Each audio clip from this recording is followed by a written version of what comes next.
اعوذ باللہ من الشیطان الرجیم بسم اللہ الرحمن الرحیم 102 نمبر آیات سورة النساء 15 سپارہ وَإِذَا او هر کلا كُنْتَ چویت فیہم پدوی کے فَأَقَمْتَ لَهُمُ الصَّلَاةَ بست قائم کا دوی دی پارا منز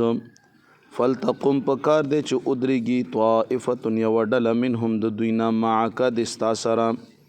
وَلْيَأْخُذُوا او پکار دے چې دوی اونیسی اسلحتهم خپل وسلې فَإِذَا بس هر کلا سجدو چې دوی سجدو کی فَلْيَكُونُوا پکار دے چې شي دوی من ورائکم شاته د تاسو نه ولتأت او پکار دے چې راشي طائفة اخرى بل ډله لم یصلوا چې دوی منځ نوي کړي فلیصلوا پکار دے چې دوی منځو کی معاکا د تاسره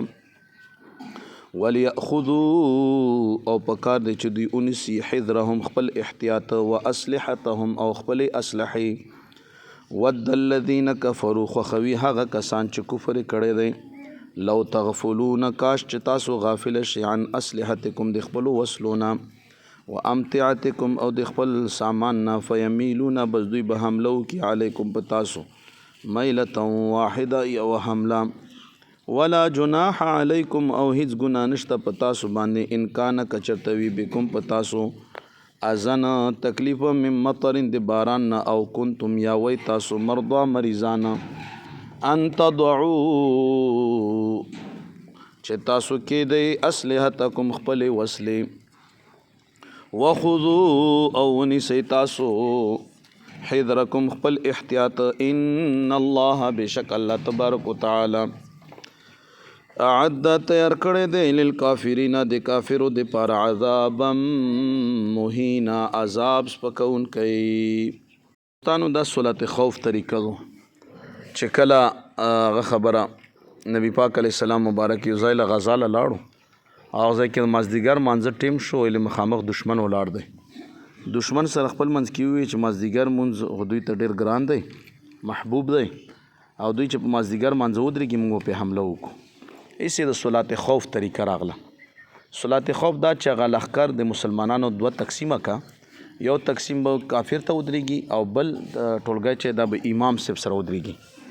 او امام صاحب سره چې یو رکعت وکړي دویمه سجده وکړي دوی به خبرې نه کوي روان بشي دشمن مخې ته به ودرېږي او دا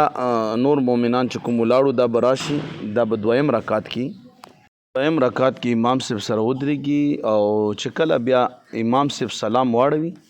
نو دغه ګروپ هم یو رکعت شو هغه مخکې ګروپ هم یو رکعت نو دا دویم ګروپ چې دا به لاړ شي سلام نه پس سلام به نه اړوي دشمن مخې ته به ودرېږي هغه اولنۍ ډله به راشي خبرې به نه کوي وسلې به هم ورسره وي را به شي خپل هغه یو رکعت به وکړي خو دا یو رکعت به دوی داسې کړي چې دا به چونکې دا خو مدرک دی نو دی به دا یو رکعت په دغه شکل کې چې دا کې به دوی څه نه اوس هم حکمن داسې لږه امام سره او چې کله دا یو رکعت دوی ځان له وکړي سلام واړوي بیا به هغه بله ډله راشي او هغه تېر شوی چې کوم اول رکعت د دوی نه دی نو هغه به الحمد هم پکې وایي سورت هم پکې وایي بیا به سلام واړوي نو دوستانو دا د صلات خوف طریقه و چې دا منسوخ نه اوس هم شته او دویمه طریقه پکې دا و چې هره ډله به خپل ځان ته خپل امام مخکې کړي دغې نه دا پته لګي چې جمع ډېر غټ اهمیت دی الله موږ تاسو نه راضي شي او چې دا خبره کافر ولیده نو حیران پاتې شول چې دا څنګه موږ خو اراده وکړه چې حمله به پرې وکړو دا نو الله تبارک وتعالی دوی ته هر څه ښودلي وو نو الله تعالی د موږ تاسې نه راضي شي صدق الله العظیم